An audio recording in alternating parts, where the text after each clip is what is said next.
السلام علیکم ورحمۃ اللہ وبرکاتہ۔ وعلیکم السلام ورحمۃ اللہ وبرکاتہ۔ نحمده ونصلی ونسلم علی حبیبہ الکریم الامین العزیز الرؤوف الرحیم، اما بعد فاعوذ باللہ من الشیطان الرجیم، بسم اللہ الرحمن الرحیم۔ محمد رسول اللہ صلی اللہ صدق اللہ العلی العظیم۔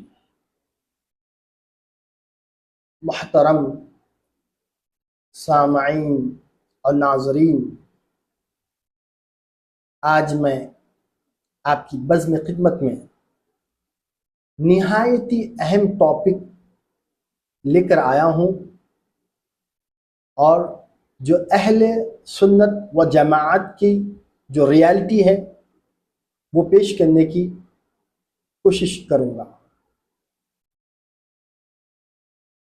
آئیے اس سے پہلے حضور کی بارگاہ میں دو اشعار: چین تم سے قرار تم سے ہے، زندگی کی بہار تم سے ہے،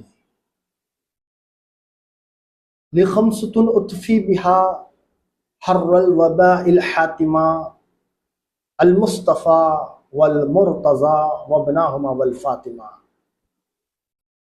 محترم سامعین و ناظرین، اہل سنت و جماعت صرف فاتحہ، درود، نیاز، 11ویں، 12ویں، چھٹی، عرس، نظر نیاز اسی میں نہیں ہے، جیسا کہ دوسرے لوگ کہتے ہیں۔ یہ جو ایک طبقہ ہے جو یہی کرتے رہتے ہیں، اسی میں ان لوگوں کا یہی مشغلہ ہے، یہی عرس میں لگے ہوئے رہتے ہیں، جلوس میں لگے ہوئے رہتے ہیں۔ نہیں، آج میں آپ کو وہ حقانیت بتانے کی سعادت حاصل کروں گا۔ قرآن شریف میں 6666 آیتیں ہیں، اور قرآن کے بعد جو معتبر کتاب مانی جاتی ہے ساری دنیا میں، بخاری شریف، اس کے جو نیو ایڈیشن ہے، جو سعودی عربیہ سے جو ایڈیشن چھپ کے آئی ہے، اس کے مطابق 7563 حدیثیں ہیں۔ جب حضور نبی کریم صلی اللہ علیہ وسلم اعلان نبوت کے بعد جب کلمے کی تعلیم دیے، کلمے کی دعوت دیے تھے، اس وقت حضرت ابوبکر صدیق رضی اللہ تعالیٰ عنہ کلمہ پڑھ کر اسلام میں داخل ہوئے تھے، اور حضرت عمر فاروق، حضرت عثمان غنی، حضرت علی رضی اللہ تعالیٰ عنہ، یہ چاروں خلفاء، اور سرکار مدینہ صلی اللہ علیہ وسلم کی زوجہ محترمہ ام المومنین حضرت ختیجہ رضی اللہ تعالیٰ عنہ۔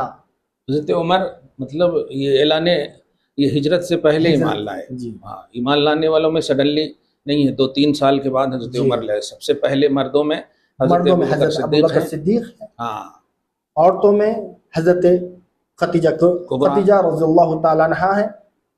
اچھا، اول المومنات بھی لقب ہوگا ان کا۔ حضرت عمر، حضرت ابوبکر کا اول المومنین بھی لقب ہوگا۔ سبحان جی۔ آپ بتائیں کہ اہل سنت و جماعت کی ریالٹی کیا ہے؟ اہل سنت والجماعت کی ریالٹی بتانا مقصد یہ ہے، آج امت کا ایک طبقہ یہ کہتا ہے کہ ہمیں نبی کی ضرورت نہیں، ہمیں محمد رسول اللہ کی ضرورت نہیں، قرآن ہمارے لیے کافی ہے، قرآن ہمارے لیے کافی ہے، حدیث ہمارے لیے کافی ہے، اللہ ہمارے لیے کافی ہے، یہ کہتا ہے۔ مگر بتانا مقصود ہے، جب ہم تاریخ پر نظر ڈالتے ہیں تو پتہ چلتا ہے نماز کا حکم 12 سال کے بعد آیا، اعلان رسالت ہو چکا، اعلان رسالت ہو چکا، اب گزر چکے 1 سال 2 سال نہیں، کل 12 سال گزر گئے۔ 12 سال گزر چکے ہیں۔ پھر کہاں جا رہے ہیں؟ معراج جا رہے ہیں۔ معراج جا رہے ہیں۔ معراج پہ جب حضور نبی کریم صلی اللہ علیہ وسلم تشریف لے گئے،